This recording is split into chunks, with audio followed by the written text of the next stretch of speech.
It was very ambitious. I mean, compared to the first Alien, which was very small and claustrophobic, this was a big, kind of heart-pounding version of Alien. The budget this movie was slated at and the movie that they were trying to make was very ambitious. There was a feeling that we were working on something that was going to be a landmark and that whatever we had to go through would be worth it. From the time we're children, we are inherently afraid of that which we don't know and don't understand, but it's also in our nature to be curious and to go into those dark places and look around with a flashlight.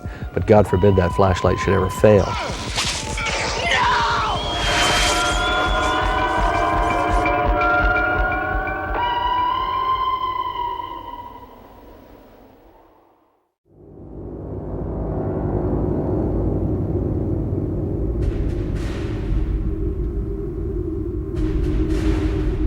Ridley Scott made this film that I think just stunned the world, and I was one of the people who was stunned by it when I saw it. And a few years later, when I became a filmmaker myself, I actually, saw an opportunity when I was asked to write the second one to, I wanted to make a film like that. I was so impressed by the world that he created, the characters that he created, and the design. But I think that there are many accomplishments in that first film, and he really set the bar very high for science fiction in general. We had been planning on doing a sequel, right away. Well, Alan Ladd was there, talking about it already. And then he left, and I think this was when Marvin Davis bought the studio, and there was Norman Levy, who was running it, and Sherry Lansing, I guess. She had less to do with it. It was Norman Levy who was really opposed to it, I was later told. And they just didn't want to do it. And, so we weren't pushing for it. We had an idea about how to do it, and we had, thought they should do it, but we didn't think that was really,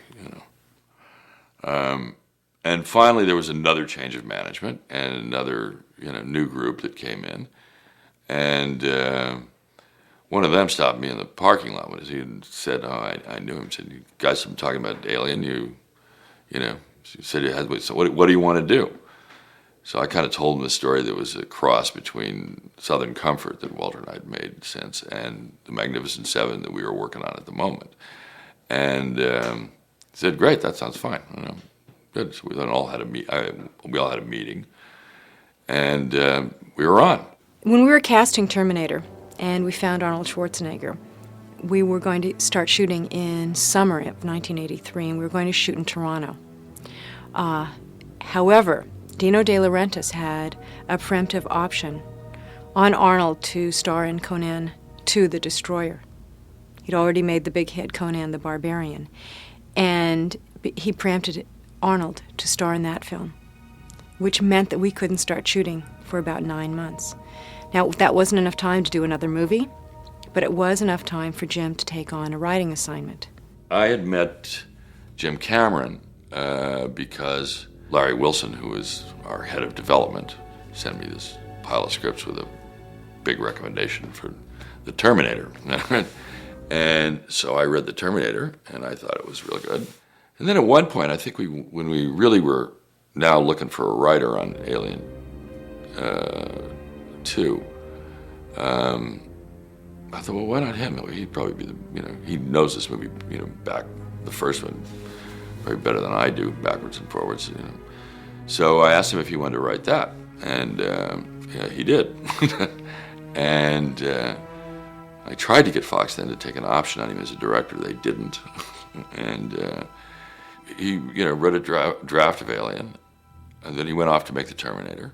By the time we started shooting, however, he'd written about 90 pages, and he was still in the second act, and it wasn't a completed script. However, the people at Fox read it and loved it and said, "You know what? We're going to do the unthinkable. We're going to wait. We're going to wait until you're available to finish the script. And if your directing debut is, well, it really wasn't a debut in that he'd already directed Prawn to the Spawning, but if this film turns out well and you demonstrate talent in the directing field, we'll also let you direct.